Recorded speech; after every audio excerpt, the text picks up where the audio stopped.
शिक्षा का अधिकार और दूसरी तरफ अल्पसंख्यक संस्थानों के अपने अधिकार।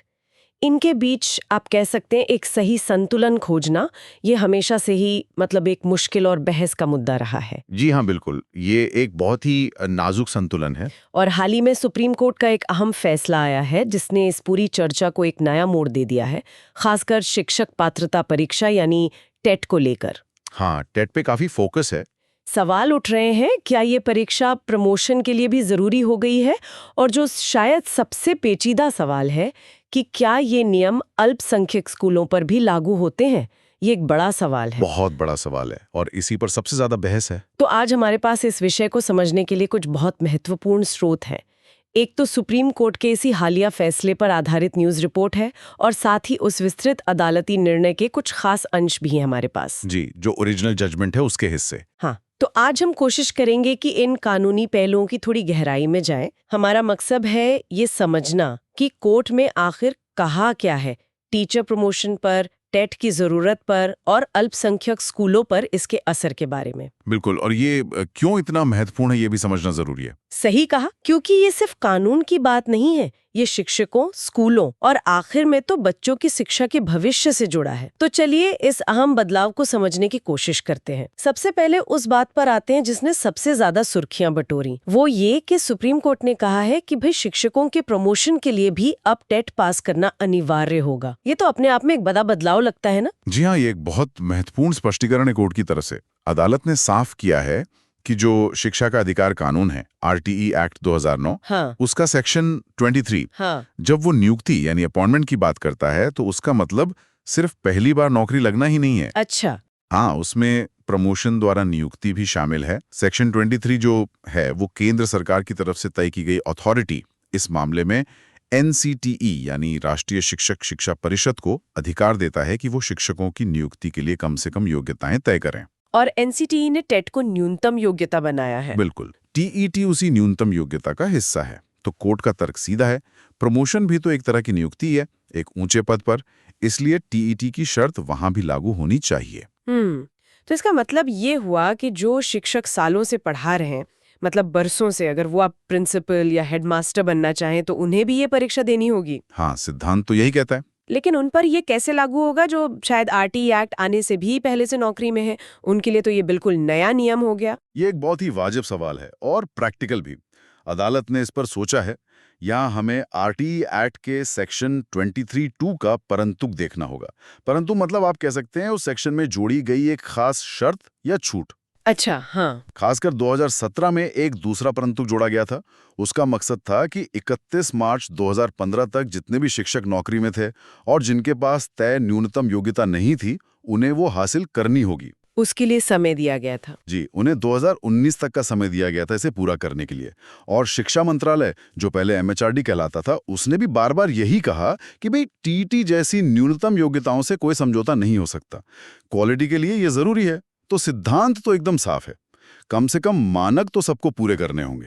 सिद्धांत तो ठीक है, पर जैसा मैंने कहा, व्यवहार में सोचिए, कोई टीचर है, 25 साल पढ़ा लिया, अनुभव का भंडार है उनके पास, और अब रिटायरमेंट में 4-5 साल बचे, उन्हें कहा जाए कि परीक्षा दो। ये थोड़ा कठोर नहीं लगता? हाँ, लगता तो है। और ये एक मानवीय पहलू है, एक व्यवहारिक चिंता भी। यहीं पर सुप्रीम कोर्ट ने संविधान के अनुच्छेद 142 का इस्तेमाल किया है। अनुच्छेद 142, ये कोर्ट की विशेष शक्ति है ना? जी हाँ, ये अदालत को पूर्ण न्याय करने के लिए, मतलब किसी स्थिति में न्याय सुनिश्चित करने के लिए असाधारण निर्देश देने की शक्ति देता है। इसका इस्तेमाल करते हुए अदालत ने जो मौजूदा शिक्षक हैं उनके लिए कुछ राहत दी है और एक तरह का रास्ता बताया है, ताकि नियम भी लागू हों और किसी के साथ बहुत ज्यादा नाइंसाफी भी न हो। अच्छा, तो क्या रास्ता बताया है, क्या निर्देश दिए हैं कोर्ट ने? अदालत ने दो मुख्य बातें कही हैं।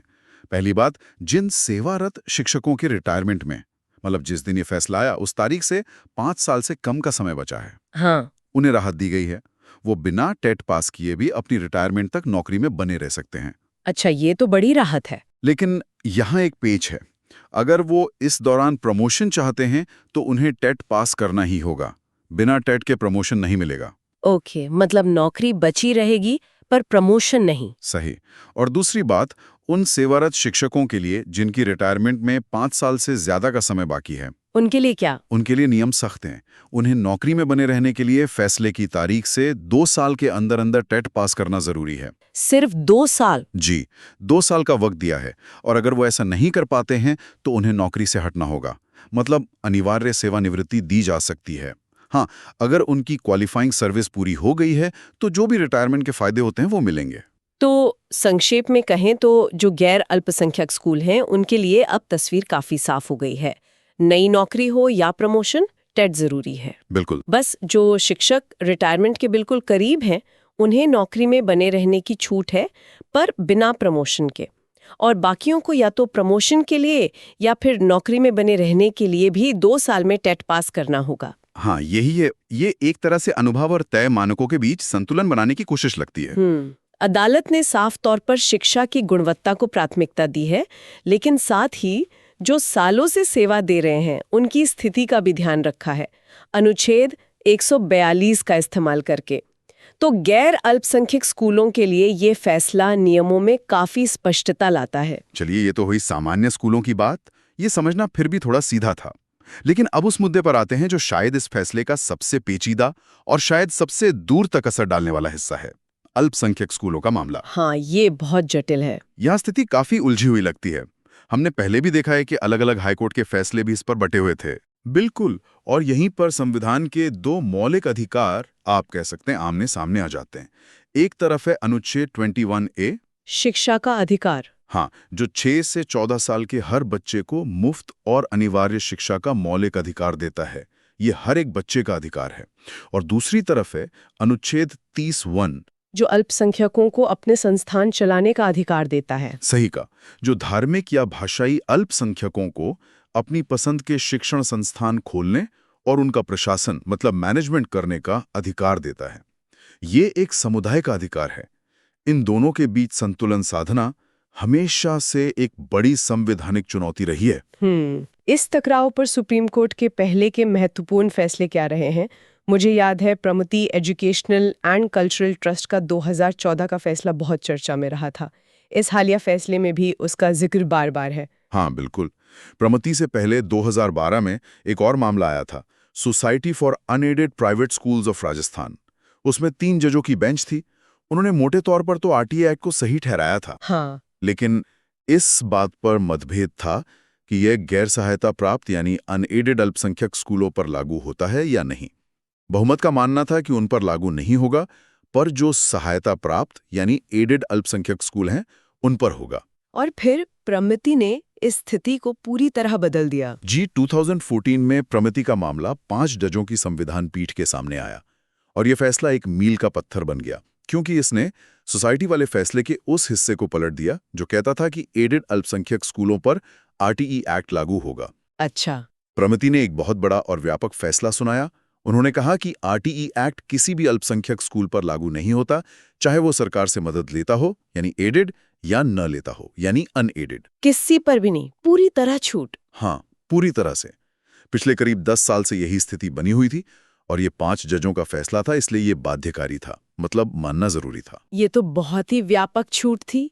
प्रमिति ने ऐसा क्यों कहा कि पूरा का पूरा आरटीई एक्ट ही अल्पसंख्यक स्कूलों पर लागू नहीं होगा? क्या इसका आधार सिर्फ आरटीई का वो सेक्शन 12(1)(c) था? हाँ, जो 25% सीटों वाला है। हाँ, जो स्कूलों को 25% सीटें गरीब और वंचित वर्ग के बच्चों के लिए आरक्षित करने को कहता है। क्या सिर्फ इसी वजह से पूरे एक्ट को बाहर कर दिया? आपका सवाल बिल्कुल पते की बात है और हालिया सुप्रीम कोर्ट के फैसले ने प्रमिति की इसी व्यापक छूट पर बहुत गंभीर सवाल खड़े किए।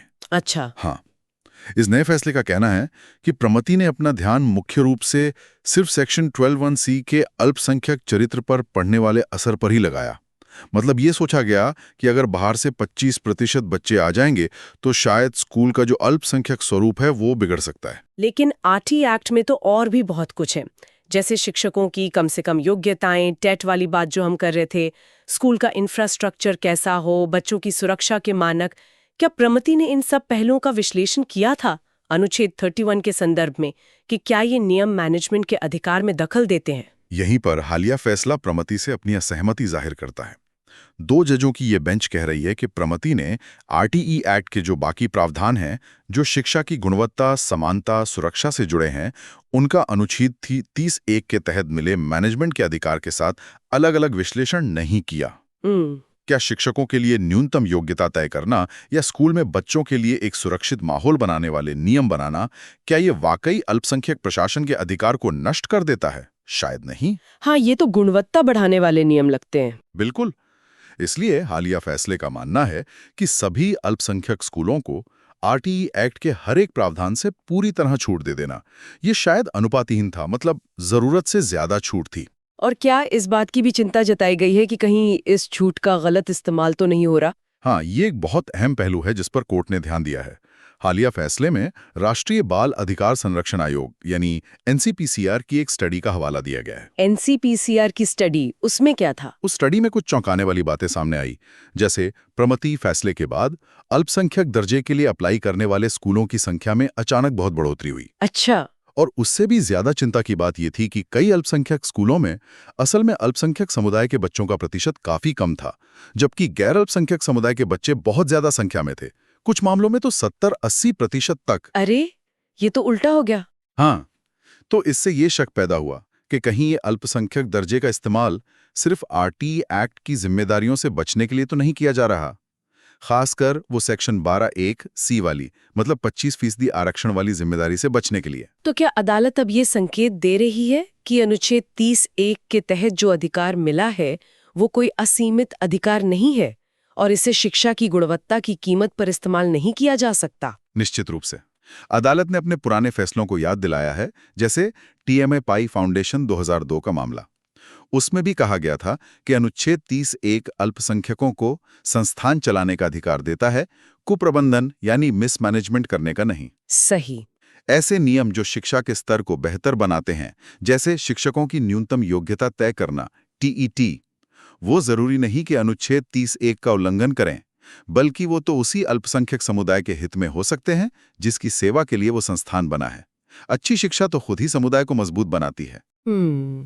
एक और तकनीकी लेकिन शायद महत्वपूर्ण सवाल, जो सहायता प्राप्त यानी एडेड अल्पसंख्यक स्कूल हैं, उनके बारे में संविधान का अनुच्छेद 29(2) भी कुछ कहता है ना? हाँ, बिल्कुल। क्या प्रमति ने इस पर विचार किया था?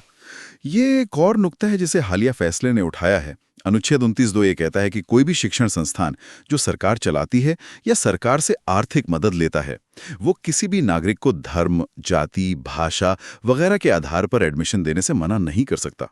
हाँ।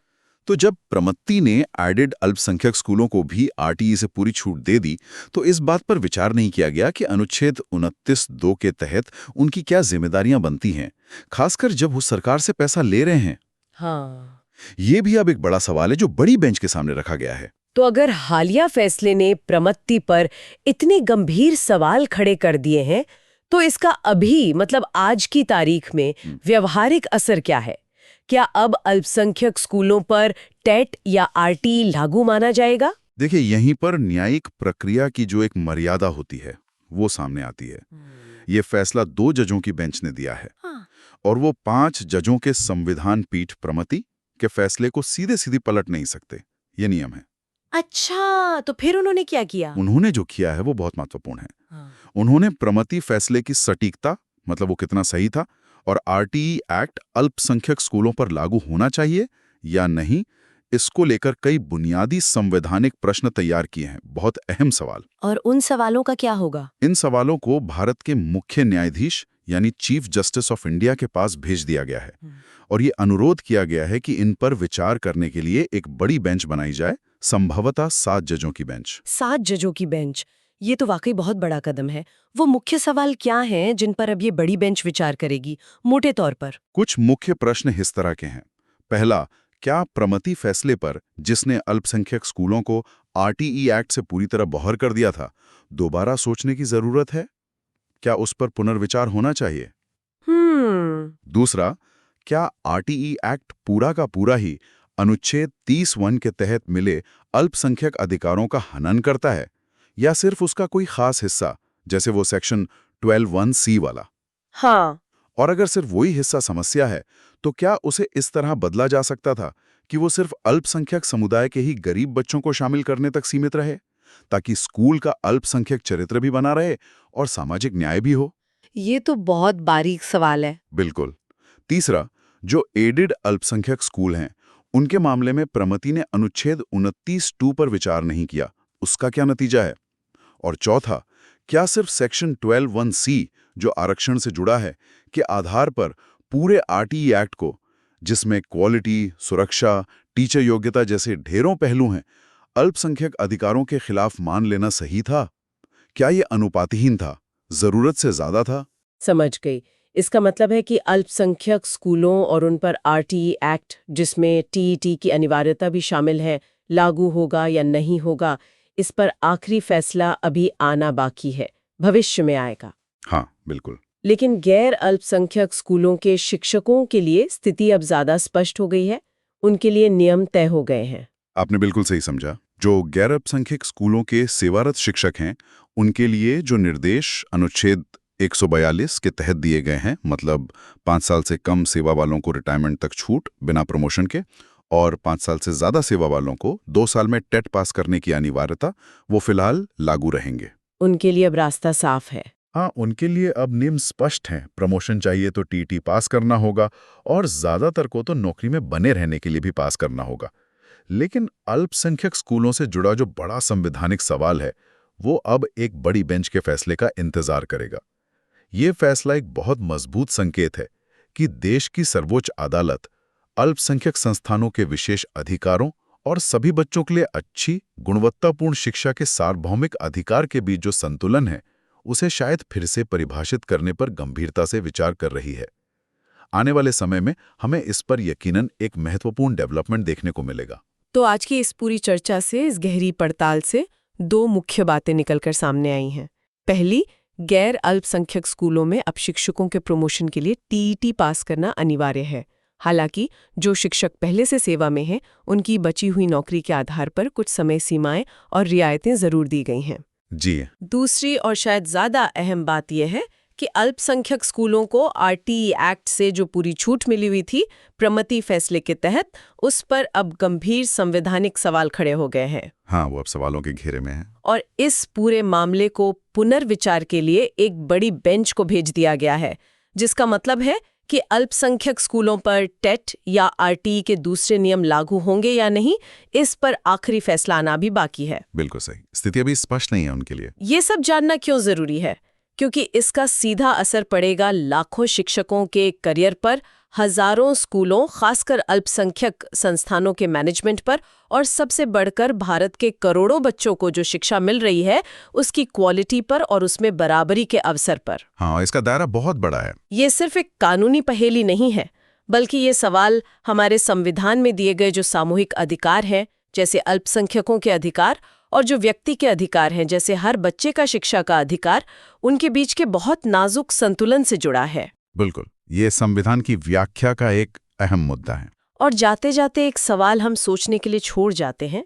संविधान का अनुच्छेद 30 अल्पसंख्यकों को अपनी संस्कृति और पहचान बनाए रखने के लिए शिक्षण संस्थान चलाने का अधिकार देता है। ये बात सही है जी। सवाल ये है कि क्या शिक्षा की गुणवत्ता के न्यूनतम मानक तय करना, जैसे कि प्रशिक्षित और योग्य शिक्षक रखना जो मान लीजिए टेट पास हो, क्या ये वास्तव में उस पहचान के लिए खतरा है, या फिर ये उसी समुदाय के बच्चों को एक बेहतर भविष्य देने के लिए जरूरी है जिनकी सेवा के लिए वो संस्थान बनाए गए थे? ये सोचने वाला प्रश्न है। इस पे सोचिएगा जरूर। अगली बार फिर मिलेंगे एक नई गहरी पड़ताल के साथ।